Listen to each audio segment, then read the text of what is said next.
Okay, so this is an updated version of my carbohydrates lesson for a general biology class. So let's go ahead and start. We're going to start with the building blocks of life, basically, right? So carbon, hydrogen, and oxygen are the foundation of macromolecules. When I say macromolecules, I mean carbohydrates, lipids, proteins, and nucleic acids. So all four macromolecules have carbon, hydrogen, and oxygen. Now the question is why? Well, it kind of originates with autotrophs, or things that do photosynthesis. So that could be plants or phytoplankton or algae. And basically, our autotrophs are going to take carbon dioxide from our atmosphere, or if it's in the water, I'll take it from the water, and water. So here we have carbon and oxygen in carbon dioxide, and hydrogen and oxygen in water. Now, through the beauty of photosynthesis, we're going to form, or the plants will form, glucose. Glucose is C, H, and O, C6H12O6. So in photosynthesis, the chemical reactions that were occurring basically rearranged the carbon, oxygen, and hydrogen into a glucose molecule. Now, this glucose molecule can be modified into lipids, which are also C, H, and O. Now, if we take this single sugar and we add some, not we, but plants, add some nitrogen, now you have amino acids that can be built. And if you add in nitrogen and phosphorus, now there's nucleic acids, CHONP. So photosynthesis is super important for taking matter from our environment and taking it in and rearranging it into usable forms for life. Now, here, this glucose molecule is a single sugar, and it is basically going to be one of the major foundations for carbohydrates. It is the monomer of carbohydrates. And if you remember from a previous lesson, monomers can join together in repeating chains to form polymers. But let's go ahead and focus a little bit here on just glucose. So glucose, like I said, is C6H12O6. And with these 6 carbons, it forms a hexagonal shape. So sometimes you'll see glucose, like the image on my screen. Other times it will be represented by a single hexagon, right, representing the 6 carbon atoms in the molecule. So here, this glucose is the monomer of carbohydrates. And so it is one single sugar molecule. It's not the only single sugar molecule that exists in the world of carbohydrates, but it is the major one that we will use to repeat over and over and over when we form polysaccharides. We or plants, whatever. So now, though, this glucose is one single sugar, and the scientific way to say single sugar is monosaccharide. So mono means one, and saccharide means sugar. Now, the major function of glucose, though, is energy. So you may have learned in your life already that the mitochondria is the powerhouse of the cell. So the process of breaking down glucose in order to produce cellular energy actually begins outside the mitochondria. It begins in the cytoplasm, but the mitochondria will finish a lot of the reactions to release a lot of ATP, which is how our cells use energy. Now, during this process of taking glucose and releasing usable energy, the waste products are water and carbon dioxide. So basically, the mitochondria is responsible for breaking glucose apart back into carbon dioxide and water that will be released and can start the cycle all over again. Okay, so now let's go back to this term monosaccharide, one single sugar. So glucose is the monomer of carbohydrates. It is a single sugar. But as I previously mentioned, it's not the only one. There's also fructose, galactose. Now, if we look at these and we think, what do they all have in common? Well, they're all single sugars, but they're all made of carbon, hydrogen, and oxygen, and have the same molecular formula, C6H12O6. So now, though, as we move forward, we are going to deal only with glucose because it's glucose, the monosaccharide, that is joined together into long chains called polymers. So let's begin that process to see, well, what would it be called if I take 2 sugar molecules and join them together, right? So instead of a monosaccharide, now we have a disaccharide because di means 2. So how did we do this, right? Or how did a plant do this or whatever? So basically, you can take 2 monosaccharides and you can remove a water between them, right? A hydrogen from one and an OH from the other. And when you do that, or when that happens, like enzymes are doing this, when that happens, you're going to form, or a covalent bond will form joining those two monosaccharides together into a disaccharide.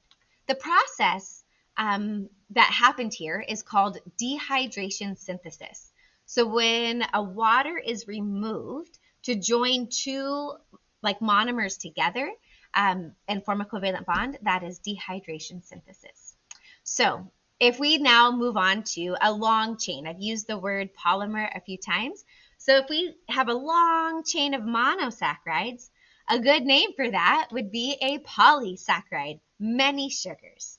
Now, let's now connect the concepts that we've just learned. So if glucose is the primary source of energy for cells, how could a plant or an animal take those individual glucose monomers and store them for later, right? We want to store our energy for times when we're not eating or not carrying out photosynthesis. Well, the plant or the animal can join together those individual glucose monomers into a polysaccharide by dehydration synthesis. Now we have two types of energy storage polysaccharides on Earth. In plants, when they join their glucose monomers together, so the glucose was made during photosynthesis, so the plant may have a lot of glucose. In order to join it together and store it for later, it'll carry out dehydration synthesis, and it's going to store that polysaccharide in the form of starch. So when you eat potatoes or rice or flour, quinoa, you're actually eating starch, which is the energy storage polysaccharide in plants. Now, I love rice, actually. And so if I have rice with dinner tonight, let's pretend, when I eat that starch, I'm actually taking in a polysaccharide. So how do I access the glucose in that starch that I'm going to use for energy? Well, actually, as you begin to chew your food, you chew your starch, what will happen is we will actually add waters and split those covalent bonds. That process is called hydrolysis, and we'll split it into individual glucose monomers that then we can use for energy. So as luck would have it, in our bodies, we have glucose always floating in our bloodstream, right? So this, when people talk about blood sugar levels, we try to maintain a constant blood sugar level so we always have access for energy for our brain, for our muscles, for our cells. And so sometimes if we eat something really sugary, for example, let's say you have a soda, that is going to cause a rise in your blood sugar. It kind of puts you out of balance, out of homeostasis, which is a whole nother unit. So what do we do with all this excess sugar after a meal, after a soda, after some ice cream, etc., right? Well, we're going to want to take it out of our blood. We got to kind of return back to homeostasis. So one thing we can do is we can take that glucose out and we can store it for later. And so one place will be our muscles. So our muscles, if we think about it, I really enjoy running and exercising. So it's really important if I go run 5 or 6 miles, then that I have access to energy in my muscle cells. So it makes perfect sense that after a meal and I have glucose in my bloodstream, I'm going to take that glucose out and I'm going to store it for later in my muscle cells as a polysaccharide. I will also store some glucose, excess glucose, in my liver. It's going to be like our energy reserves. So when we take glucose out of our blood and we store it in a polysaccharide, in animals, we call that polysaccharide glycogen. So when you get to homeostasis in another unit, try not to confuse it with the word glucagon. A lot of times people mix that up. So here in animals, the energy storage polysaccharide is called glycogen. And this is how we can store energy for times when we're not eating, so our muscles have a quick source to keep you moving. And your brain always has glucose being able to flow through your body, so it has access for energy as well. So if I look here, it's not, glycogen's shape isn't necessarily a perfect long linear chain of glucose molecules, but is actually in a branched form, making it easier to break some off at a time when we need access to energy or to glucose. So like I said, I do love to run. This morning I ran 6 miles before making this video. So as I run, luckily I have glucose stored in my muscle cells. And so what will happen is I have enzymes that are going to hydrolyze and break those bonds. So that way sorry, we can leave that there. So that way my cells have access to make ATP and can power me on my way. All right. So now to summarize so far. Glucose is a monomer of carbohydrates. And we have two main energy storage polysaccharides. Now, starch is going to be the energy storage polysaccharide in plants, and that's how they store glucose long term. And then in animals, we store glucose long term in polysaccharides called glycogen, right? So we have starch in plants and we have glycogen in animals, even though their function is primarily the same. But there's one more type of polysaccharide that we're going to talk about, and that's cellulose.